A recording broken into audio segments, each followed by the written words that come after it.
நல்ல சமாரியன் இயேசு என்னை தேடி வந்தாரே. நல்ல சமாரியன் இயேசு என்னை தேடி வந்தாரே. எங்களுக்குள்ளே வாசம் செய்யும் ஆவியானவரே, இந்நாளில் உம் சித்தம் போல் நடத்தி செல்லுமையா. எங்களுக்குள்ளே வாசம் செய்யும் ஆவியானவரே, இந்நாளில் உம் சித்தம் போல் நடத்தி செல்லுமையா.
இங்கு வந்திருக்கிறவர்களை நீர் அழைத்து கொண்டு வந்திருக்கிறீர்கள்.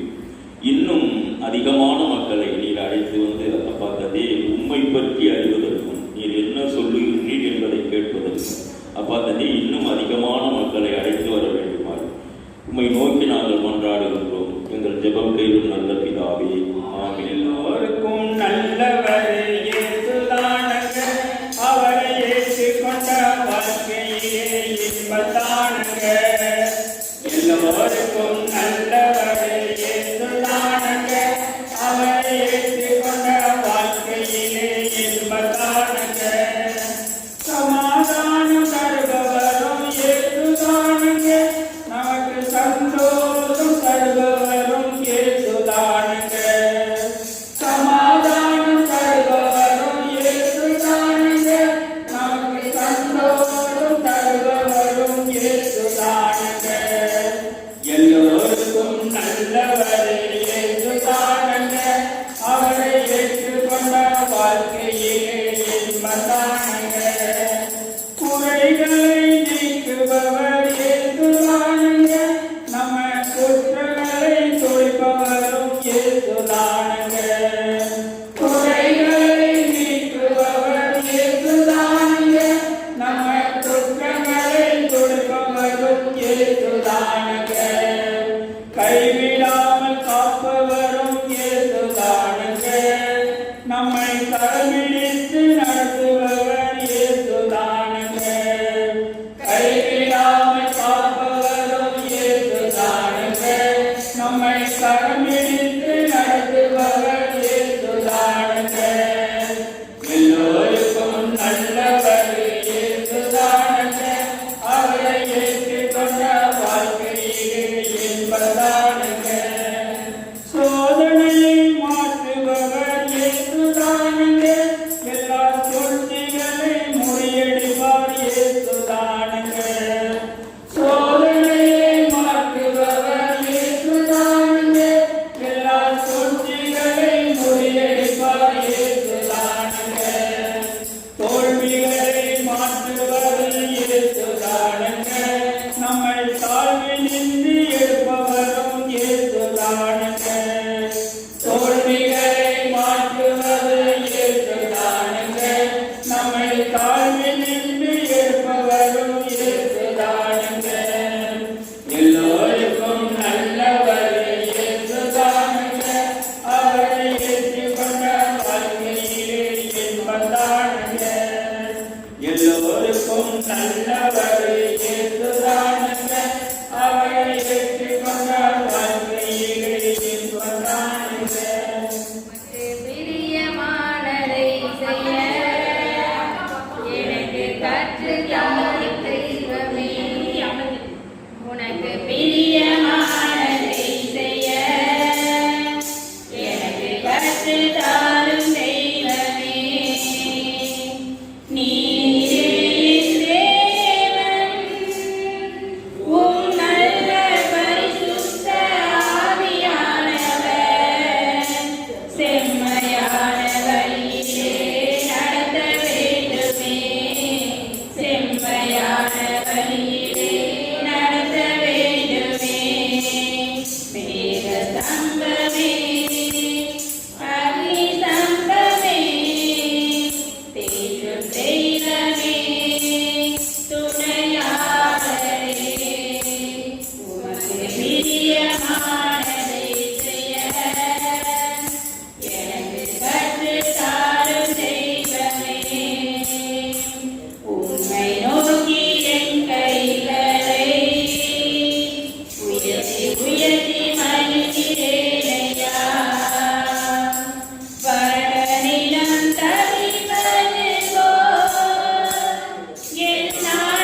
பாடல் எண் 135. 135.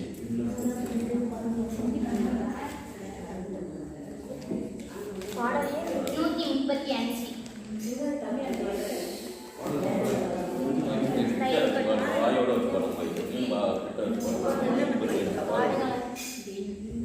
விண்ணப்பத்தை கேட்பவரே, என் கண்ணீரை காண்பவரே, சுகம் தருபவரே, சோத்திரம் இயேசுவையா. விண்ணப்பத்தை கேட்பவரே, என் கண்ணீரை காண்பவரே,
கொஞ்சம் நினைச்சிட்டு போங்க. நம்ம அங்கே ஒரு வீட்டில் ஒரு வசனம் படித்தோம். என்ன படித்தோம்? என்றென்றும் உள்ளது. எங்கேருந்து படித்தோம்? திருப்பாடல் 118. இப்போ ஆண்டவருக்கு என்ன பண்ணணும்? நன்றி செலுத்தணும். ஆண்டவருக்கு மட்டும் எது செஞ்சாலும் நம்ம நன்றி சொல்லணும். இது அதாவது நம்ம வந்து எங்கள் அஞ்சு யாராச்சும் இதை கொடுத்தா என்ன சொல்கிறோம்? தேங்க்யூ சொல்கிறோம். வீட்டில் யாரையும் பார்த்து வரைக்க தேங்க்ஸ் சொல்லிட்டு வரோம். அப்படிதானே? அப்போ திருப்பாடல் 118க்கு இன்னொரு ஒரு மையமே இருக்கு. நன்றி மாதிரி திருப்பாடல் 118 நம்முடைய விவிலியத்தின் ஒட்டுமொத்த விவிலியத்தின் மையப்பகுதி. ஒட்டுமொத்த விவிலியத்தின் மையப்பகுதி எது? திருப்பாடல் 118. 118 ஒன்றுல என்ன சொல்லியிருக்காங்க? ஆண்டவருக்கு நன்றி செலுத்துங்கள், ஏனெனில் அவர் நல்லவர், என்றென்றும் உள்ளது அவரது பேரன்பு. இப்போ நம்ம வந்து நன்றி சொல்லி பாட போறோம். நம்ம வந்து ஆண்டவருக்கு நன்றி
மகிழ்ச்சியாயிருங்கள், என்ன நடந்தாலும் நன்றி கூறுங்கள், இடைவிடாமல் இறைவேண்டல் செய்யுங்கள் என்று சொன்ன ஆண்டவரே, எங்களை அப்படியே வழிநடத்தி கிருபைக்காய் உமக்கு ஸ்தோத்திரம்.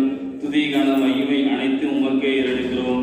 இயேசு கிறிஸ்துவின் நாமத்தில் பிதாவே. இன்னைக்கு 2 கேள்விகள். முதல் கேள்வி எல்லாருக்கும் உள்ள கேள்வி. கேள்வி பதில் சொன்னால் 50 ரூபாய். புரியுதா? 50 rupees. சொல்லலை யாரும் கொடுக்க மாட்டாங்க. பார்த்து ஆதியாகமம் தொடக்கநூல் 22ஆம் அதிகாரம் 2ஆம் வசனம் வாசிப்போம்.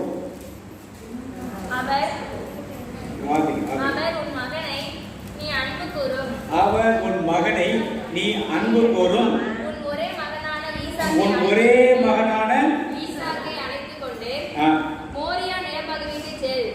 அங்கு நான் உனக்கு காட்டும் மலைகளின் ஒன்றின் மேல் எரிபலியாக அவனை நீ பலியிட வேண்டும். அவனை எரிபலியாக கொடுக்கும்படி யார் சொன்னது? கர்த்தர் யாருக்கு சொன்னாரு? ஆபிரகாம். யார் கொடுக்க சொன்னாரு? திருப்பி பாத்தீங்கன்னா வசனத்தை. அவர் உன் மகனை நீ அன்பு கூறும். எல்லாரும் சொல்லுங்க. நீ வாசிக்க திருப்பி பாத்தீங்கன்னா சொல்றாங்க எல்லாரும். அவர் உன் மகனை நீ அன்பு கூறும்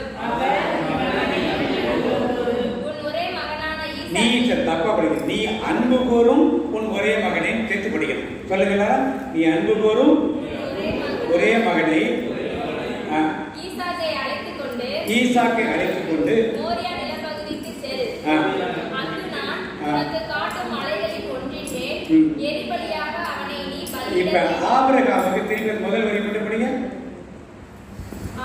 அவர் உன் மகனை நீ அன்பு கூறும் ஒரே மகனை. சொல்லுங்க எல்லாரும். ஆபிரகாமுக்கு எத்தனை பிள்ளைங்க? ஒரே பிள்ளையா? நம்மள என்ன கிறிஸ்தவர்கள்? உங்களுக்கு என்ன தெரியாது? ஆபிரகாம் யாரும் தெரியாது, ஈசாக்கு யாரும் தெரியாது, யாக்கோபு யாரும் தெரியாது. ஆபிரகாமுக்கு எத்தனை பிள்ளைகள்? கேள்வி இது கிடையாது. கேள்வி யார? 2 பிள்ளைங்களா? யார் 2 பிள்ளைங்க? யார் 2 பிள்ளைங்க? இஸ்மவேல், ஈசாக். இதை தவிர பிள்ளைங்க இல்லையா? வேற பிள்ளைங்க இல்லையா? கேத்துராளுக்கு பிறந்த பிள்ளைகள் நிறைய பேர் இருந்தாங்க. இப்ப ஆண்டவர் என்ன சொல்றாரு? உன் ஒரே மகனே சொன்னார். சொன்னாரா? ஆபிரகாம் நிறைய பிள்ளை இருந்தாங்களா? இல்லையா? இப்ப ஒரே மகன் சொல்றாரு. ஏன் சொன்னார்? இதை கரெக்டா சொல்றதுக்கு 50 ரூபாய். ஆபிரகாமுக்கு நிறைய பிள்ளைகள் இருந்தாங்க. இங்க சொல்றப்ப உன் ஒரே மகனை கொண்டு போய் வந்து எனக்காக பலியிடுகிறார். ஒரே மகன் யார்? ஈசாக். ஏன் ஒரே மகன்? ஆண்டவர் தப்பா சொன்னாரா? ஆண்டவர் பொய் சொன்னாரா? இல்ல பைபிள் தப்பா சொல்லுதா? என்ன?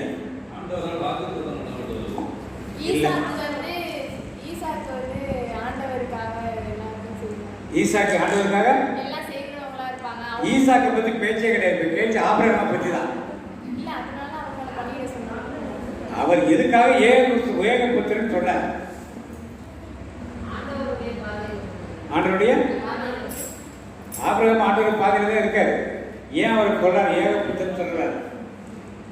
இஸ்மவேல் இருக்கா, கேதுரோட பிள்ளைகள் இருக்கு, மூத்த குமாரன் அன்பு ஒரு மகன் சொன்னா அர்த்தம் ஈசாக்கு அன்பு கொண்டார். எதற்கு ஏகபுத்திரன் சொன்னார்? ஆபிரகாமுடைய ஒரிஜினல் பேர் என்ன? இதுக்கு முன்னாடி 17ஆம் அதிகாரத்துக்கு வாங்க. 17ஆம் அதிகாரத்தில் 5ஆம் வசனம் பார்த்தீங்க. 5ஆம் வசனம். இனி உன் பெயர் ஆபிராம் அல்ல, என்னது ஒரு கா கூட வந்துச்சு. ஆபிராம் என்பது ஆபிரகாம் என்று. இப்ப ஈசாக்கு பிறக்கிறப்ப இவருடைய பேர் என்ன? ஆபிராமா ஆபிரகாம்? ஈசாக்கு 22 வார்த்தைங்க என்ன பேர் கொடுத்துருக்காங்க? 1ஆம் வசனம் வார்த்தைங்க 22:1 என்ன கொடுத்துருக்கு? யாரை நோக்கி? ஆபிராமா ஆபிரகாமா? முதல்ல என்ன பேர் இருக்கு? எல்லா பிள்ளைகளும் யார்கிட்ட பேருக்கு பார்த்துச்சு? இந்த இந்த ஒரு பிள்ளை தான் எந்த பேருக்கு பிறந்துச்சு? ஆபிரகாம் இந்த பேருக்கு பிறந்தது ஒரு பிள்ளை. அதனால்தான் ஏகசுதன் ஒரே மகன் என்று என்ன சொல்லு. இப்ப அம்முறை யார் எடுத்துக்கிறது? சரி, இது அடுத்த அன்பு தகப்பனே, இந்த நாளுக்காக நமக்கு செலுத்துகிறோம். மாலை நேரத்திலிருந்து நீ மட்டுமாய் எங்களை வழி நடத்தினீரே, நன்றி செலுத்துகிறோம். பாடல் வழியாக உம்மை துதிக்க வைத்தீரே, நன்றி செலுத்துகிறோம். ஊர் மக்களை சேர்த்து துதிக்க வைத்தீரே, நன்றி செலுத்துகிறோம். பரலோக ராஜ்யத்திற்கு எப்படி செல்ல முடியும் என்று வேதத்தின் வார்த்தை வழியாக கற்றுக் கொடுத்தீரே, நன்றி செலுத்துகிறோம். நாங்கள் அதை அறிந்து அதன்படி நடக்க எங்கள் உள்ளத்தில் பேசினீரே, அதற்காக நன்றி. எங்களுக்காக தூரத்திலிருந்து வந்திருக்கிற சகோதர சகோதரிகளுக்கு உன் சார்பில் நன்றி செலுத்துகிறோம். இயேசுவின் நாமத்தில்